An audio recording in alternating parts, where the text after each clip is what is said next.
Now, ladies and gentlemen, what I have in this carrying sleeve that has the Yoga moniker on it is the brand new Lenovo Yoga 9i 14-inch here for 2022. It's running the brand new 12th gen Alder Lake processor, the Core i7-1260P, and I'm very curious to see how this is going to perform. We got a 14-inch display. It's absolutely gorgeous. It's OLED, UHD plus resolution. We're going to get into that and more. It's now got a 16:10 aspect ratio. It's now got a 75 watt-hour battery. That's up from the 60 watt-hour battery from the last gen, and it has a new design. Let's see if this all comes together to make this a winner. Hey everybody, it's Andrew, and this is my unboxing and first look review of the brand new Lenovo Yoga 9i 14-inch running the brand new 12th gen Alder Lake P series processor.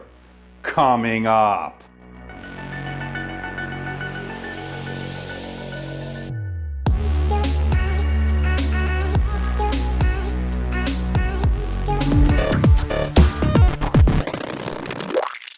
Now, before we get to the unboxing, I want to let everybody know, in the interest of transparency and full disclosure, I'm not being paid by Lenovo. I'm not being sponsored by Lenovo. All the opinions you're about to hear are my own. Lenovo is not getting copy approval. That means they're seeing this video for the first time, just like you. Now, this review unit was provided by Lenovo, and once this review is done, I'll be sending it back. Pricing for the Yoga 9i starts at $1,232.49 over at Lenovo's website. For those interested, I'll leave a link in the description below for more information and where you can buy one. Now, that one comes with the Full HD Plus display, and that has a little bit different specs than the one I have here today. I have the OLED UHD Plus resolution on mine. I don't have exact pricing on this unit just yet, but as soon as I get any information, I'll let everybody know. And with that out of the way, let's find out what you get inside the box. Let's open it up. And right off the bat, I'm loving the inclusion of a sleeve. This is great for carrying this portable around with you, and that is always a nice touch, no additional cost. And the material is pretty nice. It has a good feel to it. It looks like it can hold up over time. We'll see. And it does have a place to store the pen. We're going to talk more about this sleeve a little bit later in this video. Now, the unit itself is included in a smaller box within, and we'll get to that in just a moment. And they include a pretty compact 65-watt USB-C power adapter, and they also give you the extension cord. And let's get to that inner box. Lifting the lid reveals the unit itself, and it is a little bit heavier than last year's model. This one comes in at 1.48 kilograms or 3.26 pounds. This is interesting. They give you the pen. It's a full-size pen this time around, but there is no place to store it within the device. We'll talk about that in a little bit. All right, let's talk about the design, and there are some design changes here this time around. They've now gone to rounded corners, rounded edges, instead of those sharp edges from the last model. And these are welcome changes. I like the design language here. It's really nice to hold. It feels better in the hands in terms of more comfortable. Again, you don't have those jagged edges sticking into the palms of your hand when you're holding it. So these are really nice changes in terms of the design. Now, this is an all-metal design, and it's a very sleek and modern look. There's no doubt about it. And the build construction is excellent with very little, if any, flex in the chassis. So very nicely done here. Now, as far as the colorware is concerned, Lenovo sent the Storm Gray, but you could also get it in this new color called Oatmeal. One thing I'll have to get used to is not having the pen within the device. There's no place to store it on the device, not magnetically. There's no silo like we used to get. So that's a little bit of a negative. Now, the trade-off is, of course, you do get a full-size pen. So that's pretty good in that regard. And the sleeve does have a place to store the pen. So they have a solution, at least not the best solution, but a solution nonetheless. Okay, let's check out the ports, and we're going to start off on the left side. We get one USB-A 3.2 port, which is really nice to see on a thin and light convertible like we have here. And then next to that are two full-function USB-C Thunderbolt 4 ports, and these are going to full service data, charge, and display out. Moving over to the right side is your power button, a USB-C 3.2 Gen 2 port, and then next to that is a 3.5 millimeter microphone headphone combo jack. Now, notably missing, there's no HDMI, there's no SD card reader of any sort. A little bit of a negative, but again, a thin and light laptop, I'm not surprised. Now, to get inside this laptop, you're going to need to remove the Torx screws that are on the exterior, and then there are 3 Phillips head screws that are underneath a rubber strip, which is easily put back on, so don't worry. Once you do that, use a pry tool or guitar pick or work around the edges to take off the bottom plate. And once you do that, you're in. Now, unfortunately, you can't upgrade the RAM. It's soldered into the motherboard, but it is running LPDDR5 RAM, and my review unit has 16 gigabytes of RAM. That's the most you can go with this. I didn't see an option for 32 gigabytes, at least not yet, so something to be aware of. Now, as far as the SSD, they are using a PCIe Gen 4, which gives you some excellent reads and writes, as you can see from these results. And the good news is that SSD is user replaceable. And it has Wi-Fi 6E along with Bluetooth 5.2, and it's working well on both fronts, and it is soldered into the motherboard, so you won't be able to upgrade it later on. But again, Wi-Fi 6E is a welcome addition.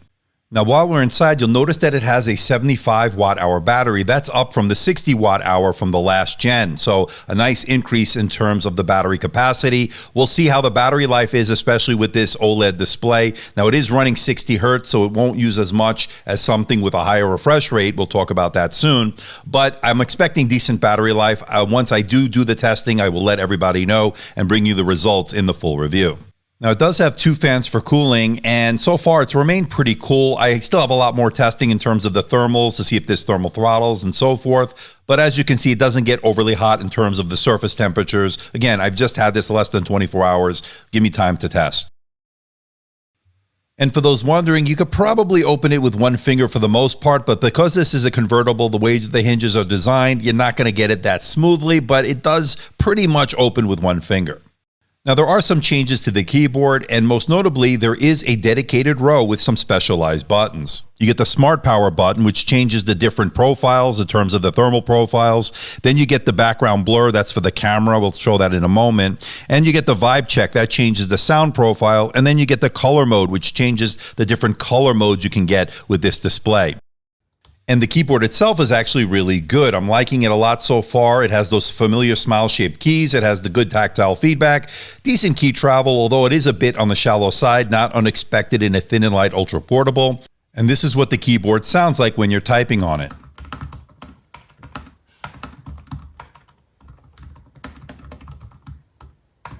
It has a multi-stage backlight that allows you to get work done in a dark room in a dimly lit environment. It worked okay.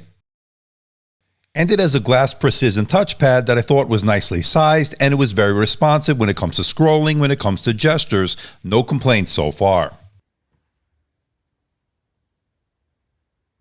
Now, this being a 2-in-1 convertible means you could put it into the different modes. You got the tent mode, which is great for consuming media, watching Netflix, Amazon, YouTube, recipes in the kitchen, and the same could be said of the stand mode, or what I call the presentation mode.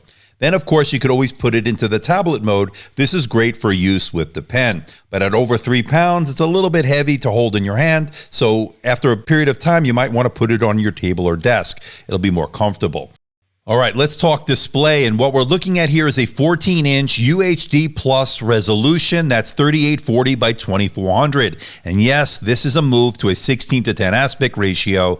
Gone is the 16:9. And this is a welcome addition because you get a taller nature, a more vertical nature in this display, which helps with productivity. You'll see more on the display. You'll do less scrolling when it comes to web browsing. You'll see more on Word documents and the like. I like that. Now, it's also a very bright display. Now, this I measured very close to 400 nits. I actually got 397 nits, close to the 400 claimed. But one thing to note, it is a glossy display. You will notice some glare and reflections in certain lighting conditions. But it hasn't been too bad, but just something to be aware of. Now, it's also a color-accurate display with a 0.94 Delta E score. Remember, anything below 2 means it's color-accurate. This certainly doesn't disappoint. It's excellent. It also has excellent coverage of the color gamut. 100% sRGB, 97% Adobe RGB, 93% of the DCI P3 wide color gamut, and 91% NTSC.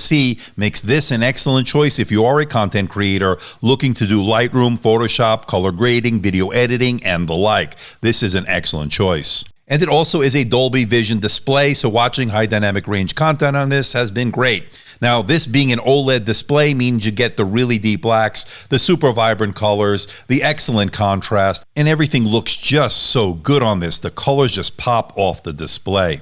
Now you'll notice the slight reverse notch on the top. That gives you a little bit of a latch to open this laptop up. That's the first function for it. Second function, of course, it houses the webcam. We got an upgraded webcam. It's now 1080p. It's a 2 megapixel webcam. It's also IR, meaning you can log in with face recognition. And it also has a shutter switch for more security and privacy. Now let's see it in action to get an idea of the quality. So this is the front-facing camera, and what's different here, this is a 1080p camera.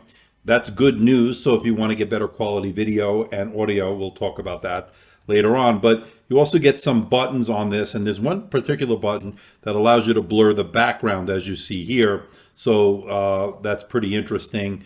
And if you press it again, it turns it off. Very, very interesting. A few other features we'll get into in the full review. But what do you think about the video quality, and what do you think about the audio quality? Let me know.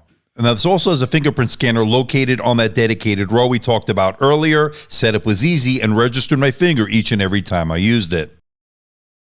Now, this has Dolby Atmos speakers, and that's going to help with the spatial audio, and it's been excellent on this. But what really sets it apart, like its predecessors, is that rotating sound bar. So it doesn't matter which position you're in, you're always going to get the maximum sound out of it, the best sound out of it. Let's give it a listen into the different modes.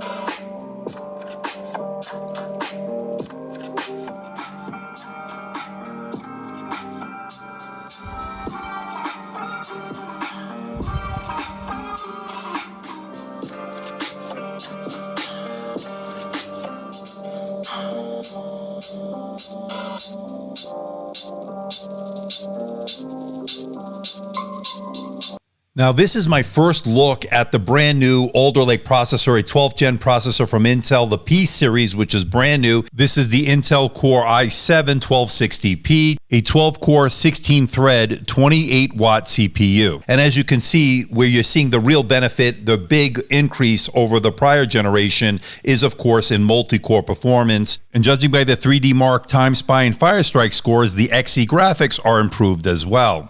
And this is going to be even more efficient than the prior processor. Of course, I just got it. I need to test the battery life, the thermals, and everything else that comes with that. Stay tuned. That will be coming in my full review.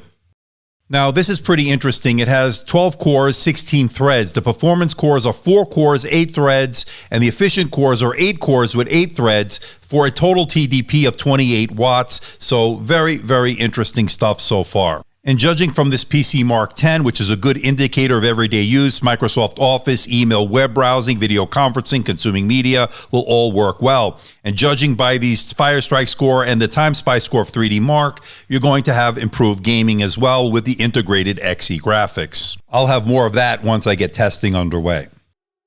Okay, so far so good, ladies and gentlemen. The brand new Yoga 9i14 here for 2022 has impressed me. I like the improved performance we're getting out of this P series 12th gen Alder Lake processor. The Core i7-1260P has been impressive. I like the move to the LPDDR5 RAM. I like the fact that it's using Gen 4 SSD storage, which is really, really fast. I absolutely love the move to a 16:10 aspect ratio. And speaking of that display, it's a 14-inch display that is absolutely gorgeous with a UHD plus resolution. It's an OLED display.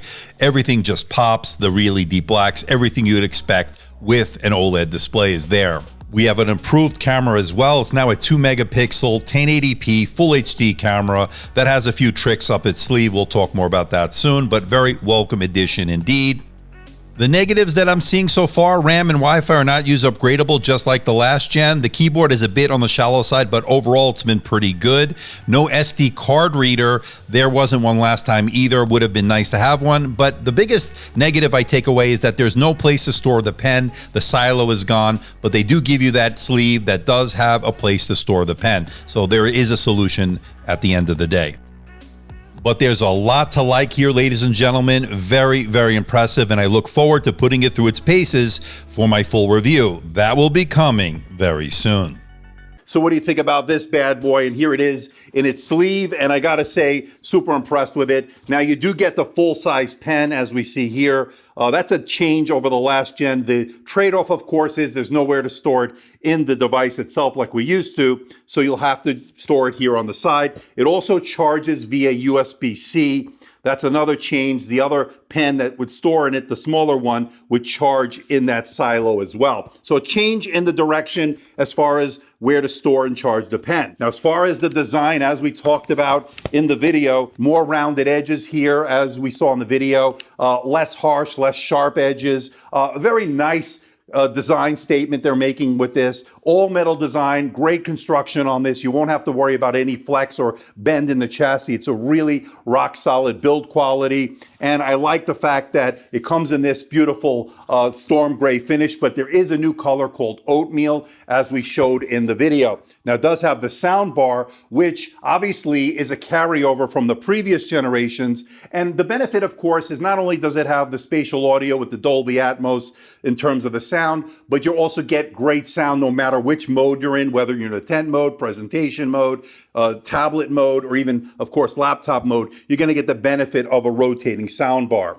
And the sound was good, as you saw in the video. They now have a bigger battery in this, 75 watt hours as opposed to the 60 watt hours you got last time. So I'm expecting better battery life, but this is an OLED display. Keep that in mind. So that might be the wash in terms of the battery life. But of course, I need to do my full testing to see the actual results. So stay tuned. Now, as far as the performance out of that 12th gen Alder Lake P series, the i7-1260P, looking pretty good, and especially where I'm seeing a big improvement, more than 50%. Improvement is in the multi-core performance. Single core is pretty much similar, and the Iris Xe graphics are a little bit better this time around. But I'm thinking we're going to see also efficiency, cooling is going to be better with this 12th gen P series processor. But of course, the proof is in the pudding. Stay tuned. I'll bring you all the numbers. So let me know if you have any questions or anything you want me to test in that upcoming full review. Leave a comment in that comment section below.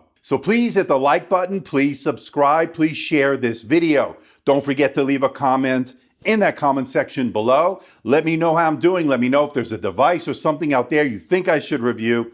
I'll do my best to try to make that happen. Don't forget to check me out on Facebook, Twitter, Instagram, and of course, my website, amdtechreviews.com. So until next time, this is Andrew from AMD Tech. See ya.